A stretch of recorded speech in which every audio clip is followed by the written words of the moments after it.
Здравейте на всички! В това видео ще поговорим какво представлява йо-йо ефекта, защо се получава и какво е решението. И съм сигурен, че след като изгледаш цялото видео от начало до край, никога повече няма да виждаш диетите, както ги виждаш в момента. Та накратко, какво представлява йо-йо ефекта?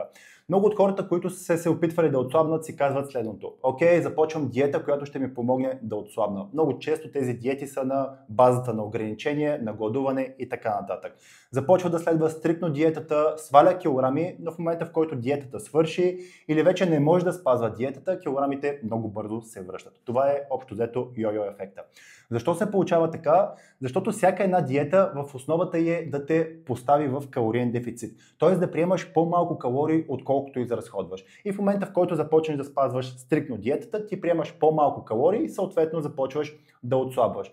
Но просто е въпрос на време ти да спреш с това ограничение и да си върнеш килограмите. И всеки човек, който не е запознат с калорийният баланс, принципът на калорийния баланс, започва да се храни разнообразно след диетата и започва да си връща килограмите, защото просто приема повече калории, отколкото изразходва. Така че винаги, когато започвате дадена диета, трябва да се запитате тази диета колко време аз мога да я спазвам. Ако отговорът е не за много дълго време, това означава, че тази диета не е подходяща за вас, ако искате да задържите резултатите си, да постигнете едно атлетично тяло и да си го запазите за винаги. Ще дам пример. Много от диетите са свързани с глад. Примерно да ядеш ябълки, да ядеш маруля, да ядеш салата и месо или буквално да гладуваш. Трябва да се запиташ колко време аз мога да издържа на този глад.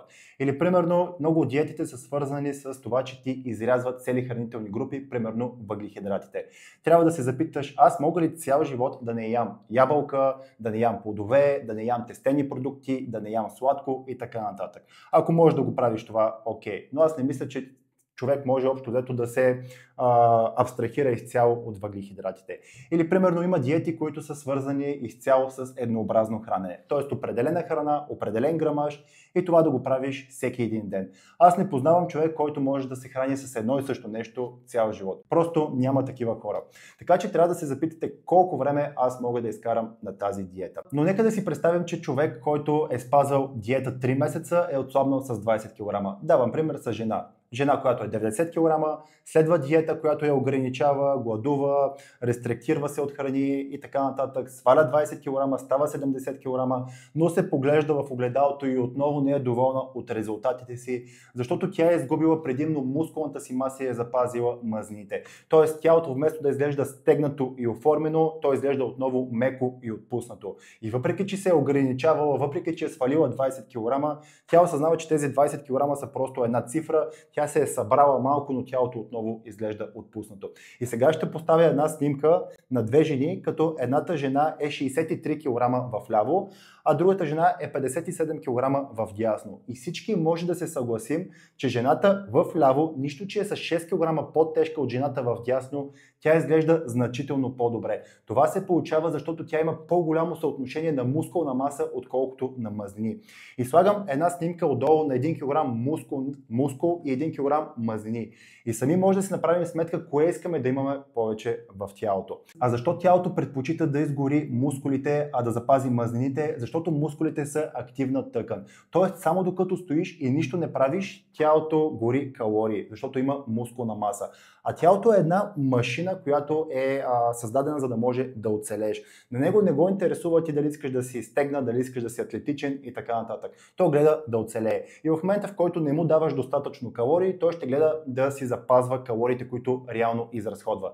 И затова ще се отърве предимно от мускулите си и ти няма да си доволен след като си се ограничавал, след като си отслабнал, защото просто вече нямаш тази мускулна маса и тялото не изглежда стегнато и оформено. Но това не е края, защото след като спреш диетата, започваш да си връщаш килограмите, но нека да забележим, връщаш си ги под формата на мазнини предимно.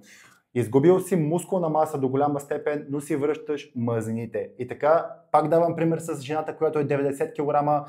От 90 кг тя е станала 70 кг, изгубила се предимно мускулната маса, но в момента, в който започне отново да се храни разнообразно, тя си връща предимно мазнини.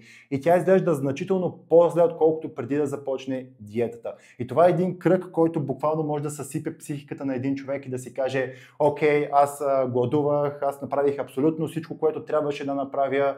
и нямам резултати. Реално най-вероятно е ген, най-вероятно е метаболизъм и така нататък. Не, хора, просто не си подбирате правилно храната и има много по-лесни начини, по които да влезете във форма и да си задържите формата за винаги. В моя безплатен тренинг, който го оставям под видеото, разказвам как да отслабнете без да се ограничавате, без да гладувате, как да си запазите мускула, когато отслабвате и да предотвратите този йо-йо ефект. Тренингът е напълно безплатен, така че можеш да го гледаш още сега. Оставил съм линк под видеото.